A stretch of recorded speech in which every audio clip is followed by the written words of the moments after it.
Oh Bapa, kami mengucap syukur dan berterima kasih karena melalui dan di dalam Kristus hubungan kami denganmu dipulihkan. Dan kami bersyukur karena sesungguhnya hanya karena kasih Tuhan hubungan itu boleh dipulihkan. Dan kami ingin terus makin serupa Kristus. Biarlah Engkau yang menolong kami, pimpin kami melalui kebenaran Tuhan yang kami mau renungkan. Biarlah Roh Kudus memberikan pencerahan kepada kami semua dan menolong kami bukan hanya sebagai pendengar firman Tuhan, tapi juga sebagai pelaku kebenaran Tuhan. Dalam nama Tuhan Yesus kami bersyukur, kami berdoa. Amin. Bapak Ibu Saudara yang kasih, sambil tetap bangkit berdiri, saya ingin mengajak Bapak Ibu membaca ayat firman Tuhan sebagai perenungan kita dari Yohanes 15 ayat 1 sampai 8 dalam sebuah tema panggilan untuk hidup yang berbuah. Kita akan membaca ayat ini saling bergantian, yang ganjil saya bersama dengan kaum pria, yang genap oleh kaum wanita. Kita bergantian ayat 1 sampai ayat yang ke-8. Pria dahulu baru wanita. Mari kita baca Yohanes 15 ayat 1 sampai 8. Demikianlah firman Tuhan bersama-sama. Akulah pokok anggur yang benar dan Bapakulah pengusahanya. Wanita?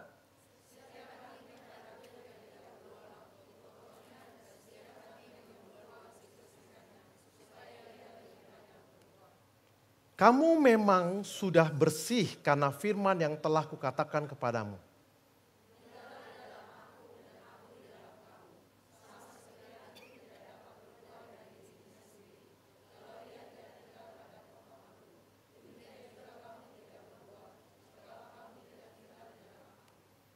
Akulah pokok anggur dan kamulah ranting-rantingnya.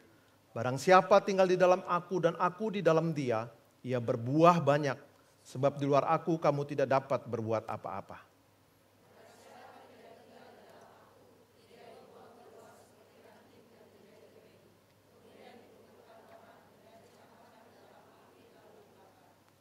Jikalau kamu tinggal di dalam aku, dan firmanku tinggal di dalam kamu, mintalah apa saja yang kamu kehendaki dan kamu akan menerimanya.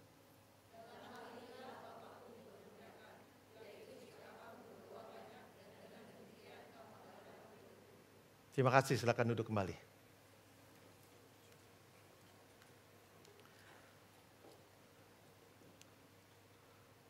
Bapak Ibu Saudara yang kasih, pernahkah Bapak Ibu melihat seseorang yang dari dulu ibadah, tapi nggak berubah-berubah hidupnya?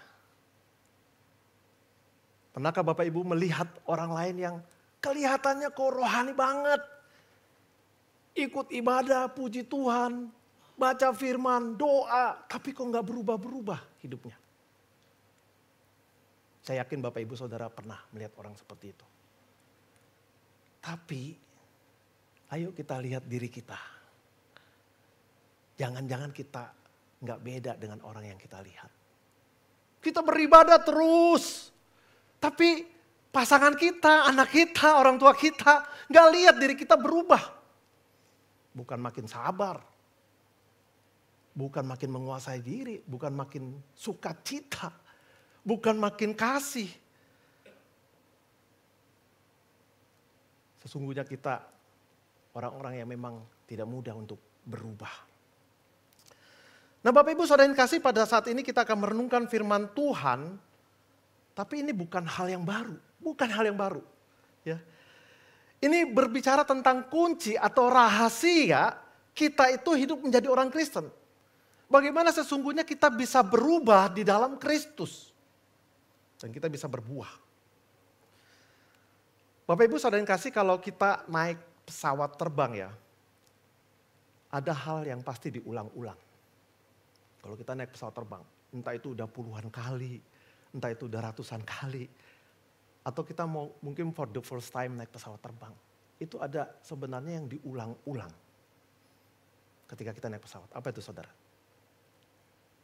Apa itu yang diulang-ulang ketika kita naik pesawat?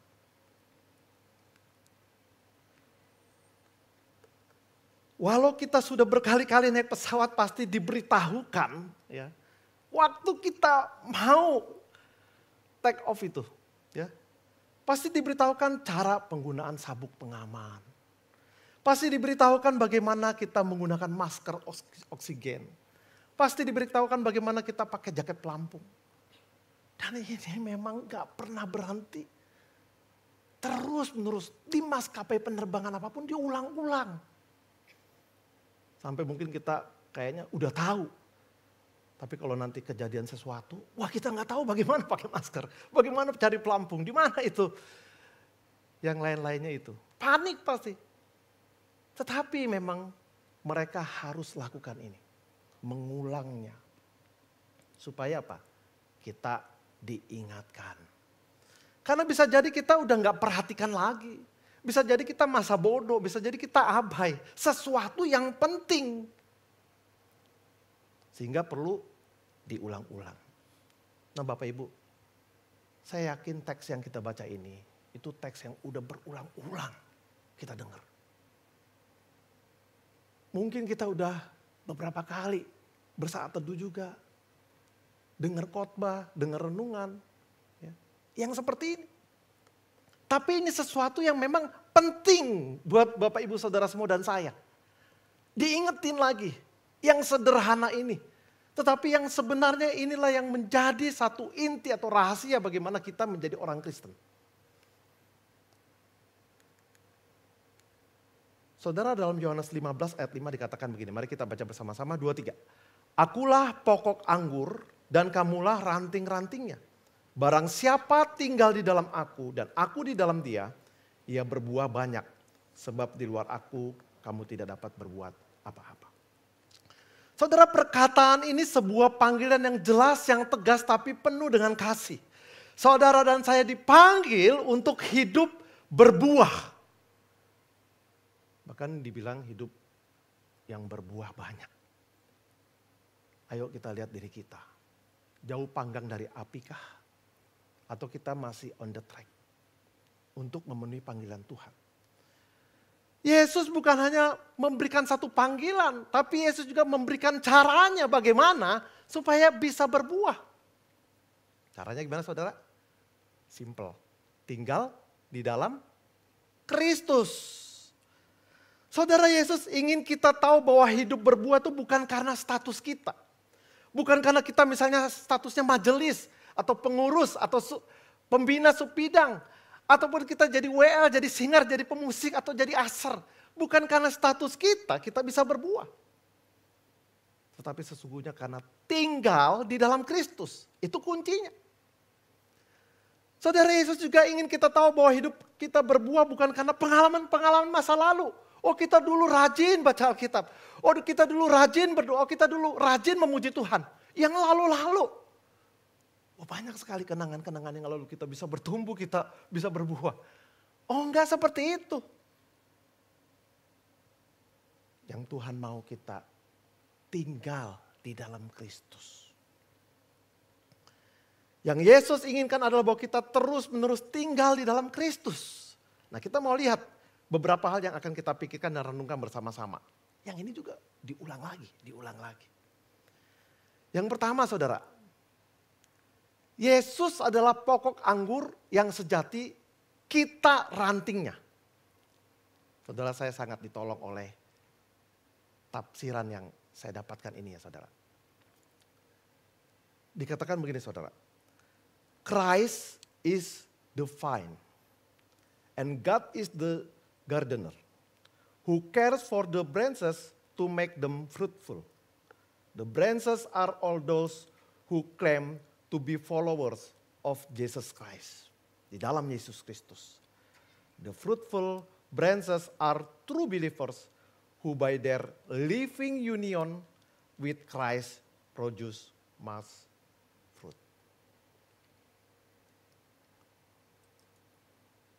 Dikatakan bahwa Kristus itu pokok anggur.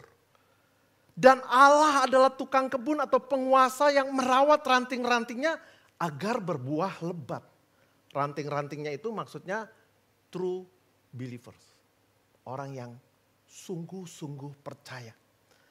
Nah ranting-ranting itu akan berbuah lebat ketika ini yang paling saya suka. Istilah yang dipakai.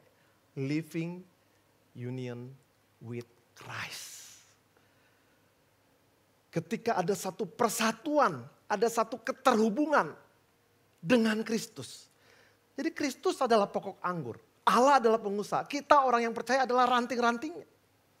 Bila ranting tinggal di dalam pokok anggur, living union with Christ, maka dia pasti berbuah.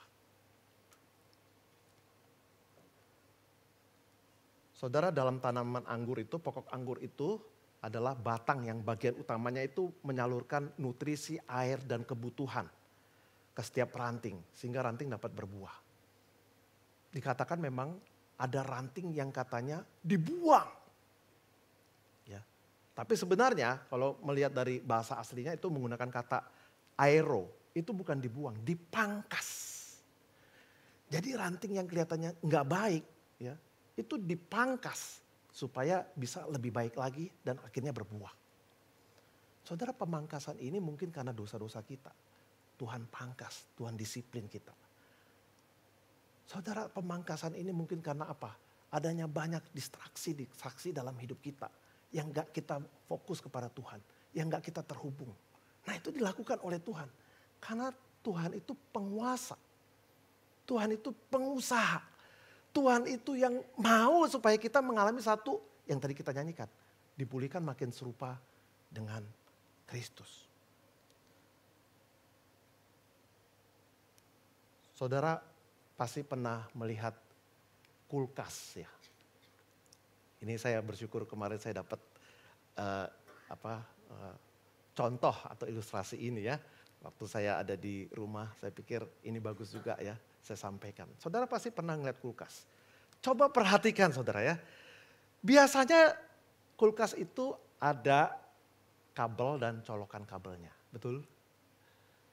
Dan kulkas itu sesungguhnya butuh listrik untuk menghidupinya.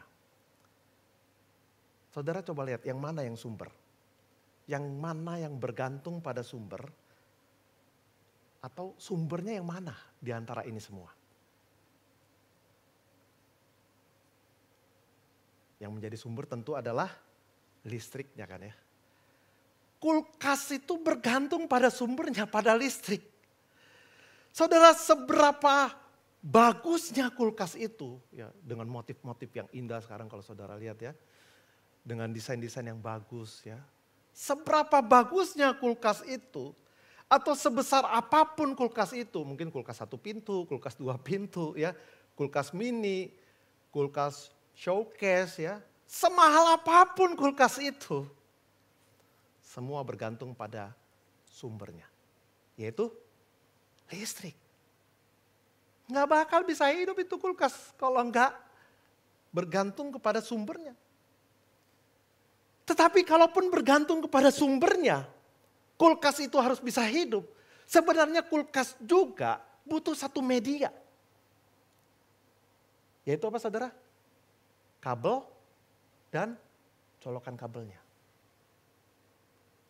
Ada sumbernya betul, kita butuh sumbernya, kulkas butuh sumbernya, tapi tanpa media colokan kabel dan kabel itu, kulkas juga gak bisa hidup.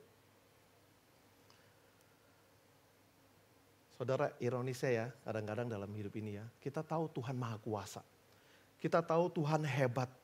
Kita tahu Tuhan sumber kekuatan kita ketika kita menghadapi masalah kehidupan kita. Kita tahu. Tapi kita nggak mengerti atau kita tidak melakukan atau kita tidak terhubung dengan media sarana anugerah Tuhan. Yaitu apa saudara? Doa dan firman Tuhan. Kita cuma tahu sebatas pengetahuan kita. Tapi kita nggak menggunakan atau nggak memakai satu media sarana anugerah Tuhan di dalam firman dan di dalam doa. Kita lebih cenderung tutup Alkitab kita, nggak kita buka. Saudara, itulah saya setuju dengan kutipan ini saudara ya. Christianity isn't a religion. It's a relationship with God through Jesus Christ. Kekristenan itu bukan agama. Kekristenan adalah sebuah relasi dengan Tuhan melalui Yesus Kristus. Kita ulang ya, sama-sama ya. Kekristenan adalah sebuah relasi melalui Yesus Kristus. 2, 3. Kekristenan adalah sebuah relasi melalui Yesus Kristus. Nah, saudara, berbicara tentang relasi ini memang sesuatu yang sekali lagi saya bilang terus menerus diulang kepada kita. Dan kita juga harus berbicara sama diri kita. Kita harus berdialog dengan diri kita. Sungguhkah relasi kita makin intim dengan Tuhan? Atau kita makin jauh? Atau suam-suam kuku? Stuck. Nah, ini menjadi satu ingat-ingatan kita. Menjadi satu pertanyaan buat diri kita masing-masing. Nah, yang kedua, saudara, tinggal di dalam Kristus itu berarti menjalin hubungan yang intim dan konsisten. Saudara, Yesus berkata, barang siapa tinggal di dalam aku dan aku di dalam dia, ia berbuah banyak. Saudara, kata tinggal ya, dalam bahasa aslinya itu memakai kata meno. Meno ya. Artinya bukan hanya sekedar tinggal, tapi dia menetap, bahkan menetap secara permanen. Arti meno itu bukan tentang kegiatan sementara aku lakukan ini, terus dia berhenti. Kata meno ini juga bukan dilakukan karena satu kebutuhan, terus kebutuhan itu telah terpenuhi, dia berhenti. Itu berarti bukan meno. Kata meno itu bukan berarti sesekali aja aku lakukan ini. Itu berarti bukan meno. Meno yang dimaksud dia harus menetap. Dia harus menetap secara permanen, melekat terus kepada Kristus. Jadi kekristenan itu bukan sekedar, oh ya aku sudah percaya Kristus sebagai Tuhanku. Aku percaya Kristus sebagai juru selamatku, stop sampai di situ. Aku lakukan ini itu, aku lakukan ini itu. Tapi gak ada relasi. Sesungguhnya kekristenan adalah tentang relasi. Kehidupan kita sepatutnya terus menerus terhubung. Sama seperti kulkas, terhubung dengan listrik melalui kabel dan stop kontaknya. Kalau enggak, berarti kulkas itu akan mati. Lalu relasi seperti apa yang Yesus rindukan antara dirinya dengan murid-murid? Atau antara dirinya dengan kita selaku orang yang sudah percaya? Saudara, saya sangat ditolong oleh seorang founder ya, The Navigator. Namanya Dawson Trotman. Dia adalah seorang founder The Navigator yang betul-betul fokus kepada pemuritan.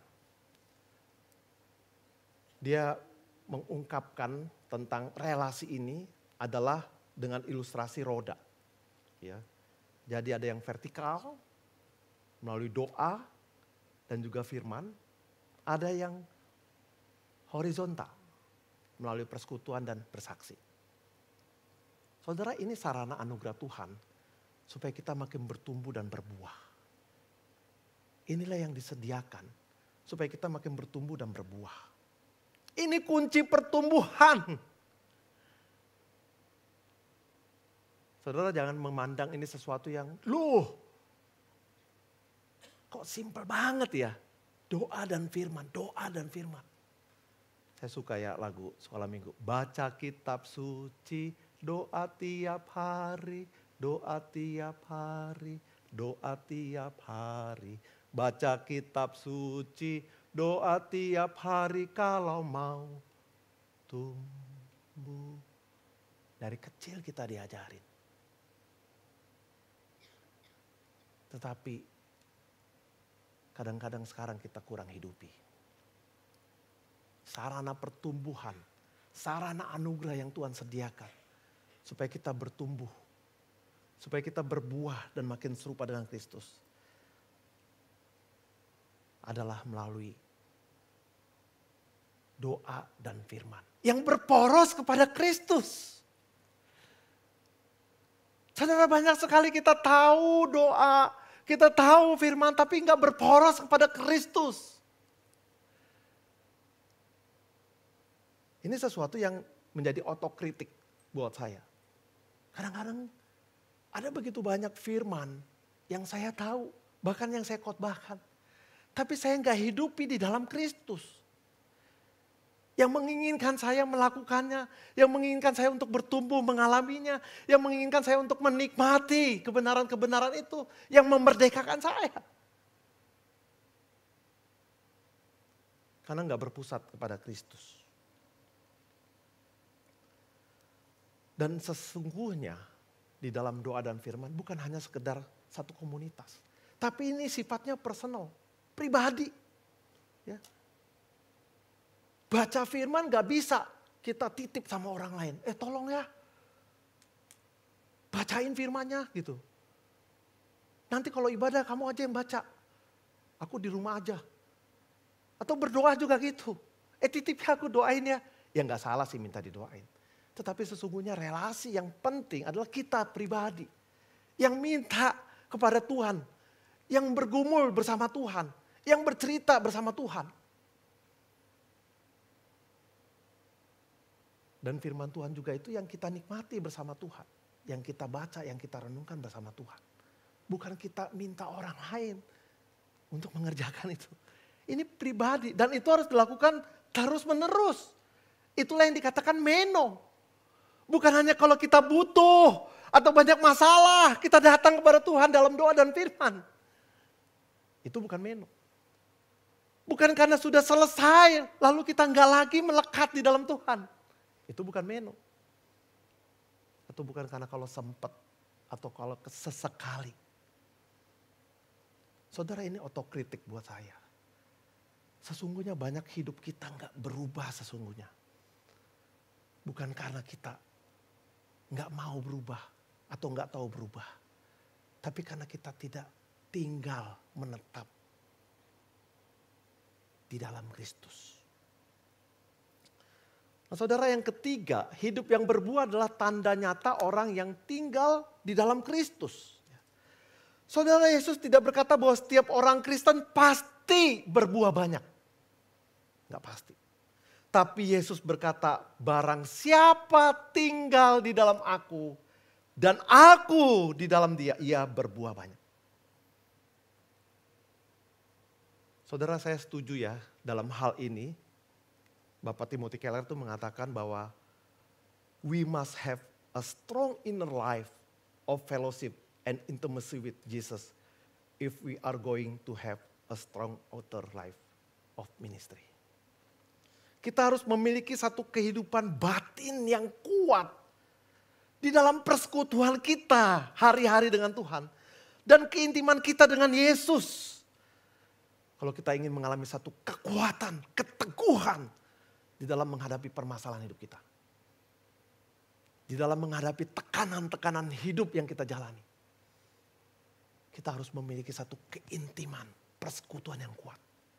Kalau tidak, memang betul kita gampang putus asa. Memang betul kita gampang menyerah. Memang betul kita gampang stres. Memang betul kita gampang khawatir, gampang takut.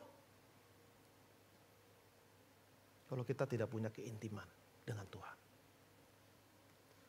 Saudara, buah apa sih yang dimaksud? Buah seperti apa yang dimaksud? Beberapa hal ya saudara, saya mau cepat katakan begini. Yang pertama, buah karakter. Yaitu buah Roh Kudus. Galatia 5 ayat 22 sampai 23 katakan begini.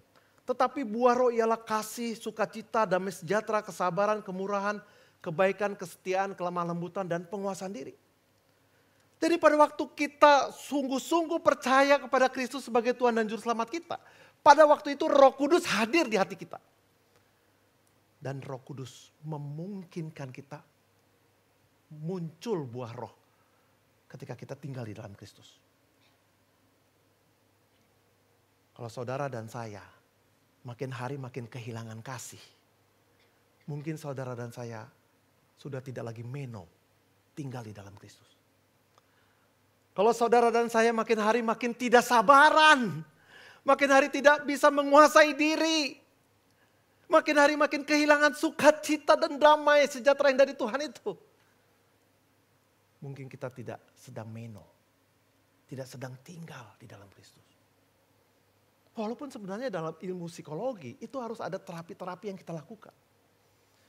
Saudara, saya ada begitu lama dalam satu kehidupan yang tidak sabar. Semuanya mau cepat, mau instan.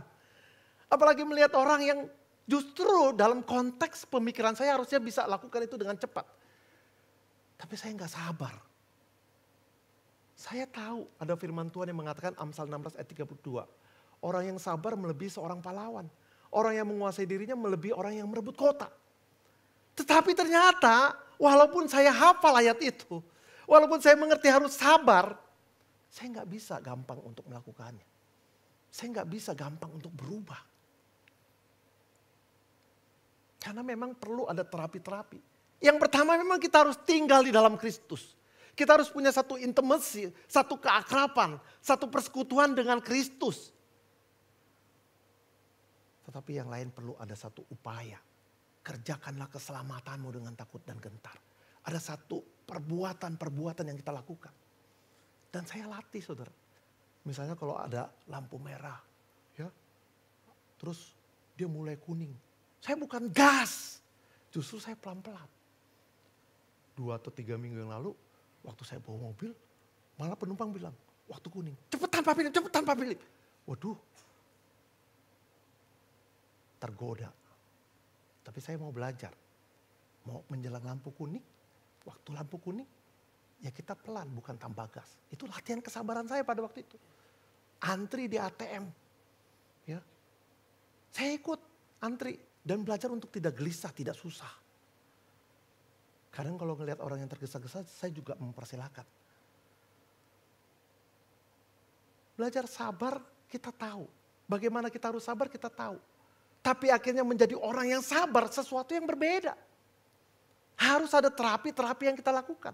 Walaupun kita tinggal di dalam Kristus, tapi harus ada satu, apa yang dibilang Tuhan apa? Kerjakan keselamatanmu itu. Kerjakan, usahakan itu. Lakukan itu. Dengan takut dan gentar. Ada satu upaya. Sehingga kita mengalami satu perubahan. Menjadi orang yang lebih sabar. Bisa gak jadi gak sabar lagi? Bisa saudara. Tapi itu sesuatu yang kita exercise terus. Sehingga muncul di dalam Roh Kudus buah-buah itu. Yang kedua saudara, buah pertobatan. Matius 3 ayat 8 berkata, jadi hasilkanlah buah yang sesuai dengan pertobatan. Kata yang dipakai itu metanoia. Perubahan pikiran, perubahan hati, perubahan arah hati kita kepada Tuhan. Bukan sekedar menyesal aja. Oh aku menyesal. Aku sudah ngomong kasar sama istriku. Aku nyesal. Aku bertobat, bahkan aku menangis. Tetapi sesungguhnya kita harus belajar memperjuangkan untuk mematikan dosa kita itu. Kita belajar untuk berpaling dari dosa itu. Berjuang. Di dalam anugerah, di dalam kekuatan dan pertolongan dari Tuhan. Kita berjuang. Bukan hanya tahu di pikiran kita. Oh ya hendaklah kamu ramah seorang kepada yang lain. Penuh kasih mesra dan saling mengampuni. Oh kita tahu. Mungkin kita hafal. Mungkin kita sudah berkali-kali dengar khotbah itu. Tapi melakukannya gak mudah saudara. Dan Tuhan minta kita untuk berubah. Panggilan Tuhan untuk berbuah. Sesuai dengan apa? Buah roh tadi. Buah Roh Kudus. Dan kita juga mengalami satu pertobatan. Saudara dulu mungkin kita pendendam. Tetapi setelah kita tinggal di dalam Kristus, firman Tuhan berkata kepada kita, kita juga berdoa bergantung pada Tuhan. Kita menjadi orang yang tidak dendam lagi. Kita jadi orang yang mau mengampuni. Saudara mungkin dulu kita orang yang sombong. Ya. Kita memandang muka. Oh dia naik motor, oh dia jalan kaki. Kita rendahkan dia atau kita nggak memandang dia dengan baik. Giliran orang yang naik mobil mewah, wah kita hormati. Tapi setelah kita tinggal di dalam Kristus, Kristus melihat bahwa setiap manusia itu berharga di matanya. Kita belajar untuk tidak lagi memandang muka. Kita belajar menghargai. Kita belajar mendengarkan. Kita belajar merespon dengan baik. Dulu kita suka berdusta atau manipulatif hidup kita. Tapi kita akhirnya belajar untuk hidup jujur. Atau sesuatu yang kita perjuangkan. Sesuatu yang kita usahakan. Yang ketiga saudara, itu buah pelayanan. 1 Korintus 9 ayat 1 mengatakan begini. Bukankah aku rasul? Ini Paulus berkata ya. Bukankah aku orang bebas? Bukankah aku telah melihat Yesus Tuhan kita?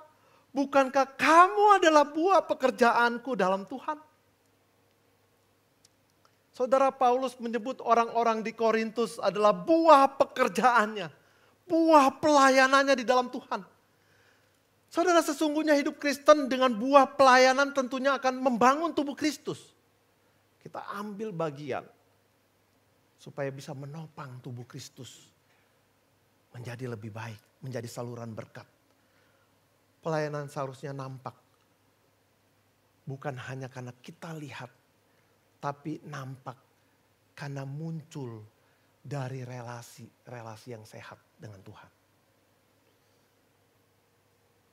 Jadi karena kita punya relasi yang intim dengan Tuhan, makanya kita melayani.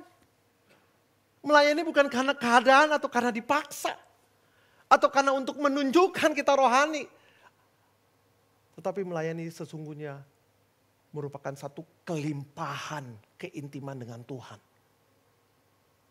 Baru kita melayani. Saudara, banyak orang terlibat dalam pelayanan ini itu. Tapi gak banyak orang bertobat. Dia aktif. Begitu aktif. Tapi gak bertobat. Banyak orang pelayanan ini itu tapi tidak menghasilkan buah roh. Sebentar ketemu orang, meledak-ledak. Sebentar ketemu orang, gampang tersinggung. Saudara, beberapa waktu yang lalu Komisi Pasutri mengadakan satu tema ya. Healing heart. Ya. Memang perlu healing tipis-tipis, perlu. Healing tipis-tipis ya, pergi ke pantai, pergi ke pulau, pergi ke luar kota, pergi ke luar negeri, staycation di hotel ya, nonton, banyak yang nonton Netflix sekarang ya. Perlu healing tipis-tipis. Tapi healing yang tipis-tipis itu tanpa ditopang oleh healing bersama Tuhan yang dipulihkan. Menjadi healing yang akan berulang-ulang lagi. Terus nagih lagi. Sudah datang.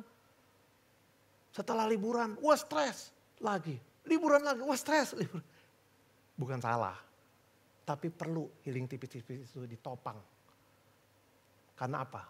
Karena Kristus juga bilang apa? Marilah kepadaku semua yang letih lesu dan berbeban berat. Aku akan memberikan kelegaan di dalam hatimu. Ada kelegaan yang Tuhan berikan. Seperti Tuhan memberikan kehidupan kepada kita. Waktu kita datang kepadanya. Kita berseru. Kita berdoa. Kita ungkapkan perasaan kita. Oh, Tuhan akan pulihkan. Pasti Tuhan pulihkan. Saudara, yang terakhir, tanpa Kristus kita tidak dapat berbuat apa-apa. Firman Tuhan mengatakan, di luar aku, kamu tidak dapat berbuat apa-apa. Saudara, Yesus bukan mengatakan bahwa kamu itu bisa sedikit berbuat sesuatu kalau di luar aku. Kamu bisa melakukan sebagian atau 3/4 bagian melakukan sesuatu kalau kamu di luar aku. Enggak. Di luar Kristus kamu tidak bisa berbuat apa-apa. Mungkin kita bisa berbuat ini itu. Mungkin kita bisa pelayanan ini itu. Mungkin kita bisa pergi ini itu. Tetapi di luar Kristus hati kita tetap hampa. Di luar Kristus hati kita tetap kosong. Bahkan di luar Kristus apapun yang kita perjuangkan untuk berubah. Gak bakal pernah bisa tergenapi. Gak bakal pernah bisa terjadi. Jadi memang kadang-kadang kita cukup lelah, cukup capek untuk berubah. Karena perubahan itu diperjuangkan dari diri kita semata. Perjuangkan itu gak berpusat kepada Kristus di dalam sarana anugerah yang Tuhan sediakan. Di dalam firman, di dalam doa. Sehingga kita jadi cepat burn out, cepat capek. Saudara, saya mau jujur. Saya akan mengalami satu kelelahan yang amat sangat. Kalau memang saya tidak begitu intim dengan Tuhan. Saya mau jujur, saya akan menjadi orang yang gampang takut menjalani hidup ini. Saya akan menjadi orang yang gampang tersinggung. Saya akan menjadi orang yang kalau ada orang sesuatu merendahkan, meremehkan. Saya jadi kayak kebakaran. Ketika saya nggak mengalami satu keintiman dengan Tuhan. Ketika saya nggak mengalami satu kedekatan. Makanya kalau ada yang cerita, ada yang share tentang masalah. Sebenarnya saya cuma mau ngarahkan seseorang itu untuk apa? Makin dekat sama Tuhan. Makin intim sama Tuhan. Jangan sampai gara-gara kesibukan kita ini itu. Hubungan kita dengan Tuhan menjadi rusak. Jangan sampai gara-gara kita sibuk pelayanan ini itu. Bahkan kita gak lagi menganggap relasi dengan Tuhan menjadi sesuatu yang mewah. Sesuatu yang penting. Kekristenan sesungguhnya bukan tentang agama. Kekristenan adalah sebuah relasi dengan Tuhan melalui Yesus Kristus. Saudara, Kristus datang ke dunia ini menebus dosa saudara dan saya. Kristus datang ke dunia ini sesungguhnya ingin memulihkan hubungan Allah kepada kita. Kita yang berdosa, hubungan itu jadi terputus. Dan Kristus mati di kayu salib menebus dosa kita, menanggung dosa-dosa kita. Dan memulihkan hubungan itu. Betapa besar pengorbanan Kristus mati di kayu salib. Untuk saudara dan saya, menebus dosa saudara dan saya. Bahkan memberikan satu keterhubungan. Dan Kristus meminta saudara dan saya. Meno. Menetap. Menetap dengan permanen. Melekat. Tambah hari. Tambah dekat dengan Yesus. Tambah hari bukan tambah jauh. Tambah hari, kita tambah intim. Sebagaimana kita bisa akrab dengan papa atau mama, atau dengan rekan, atau dengan sahabat. Biarlah tambah hari, kita juga tambah intim. Saudara, ini sesuatu yang memang sudah sering berulang-ulang. Tapi ini sesuatu yang penting.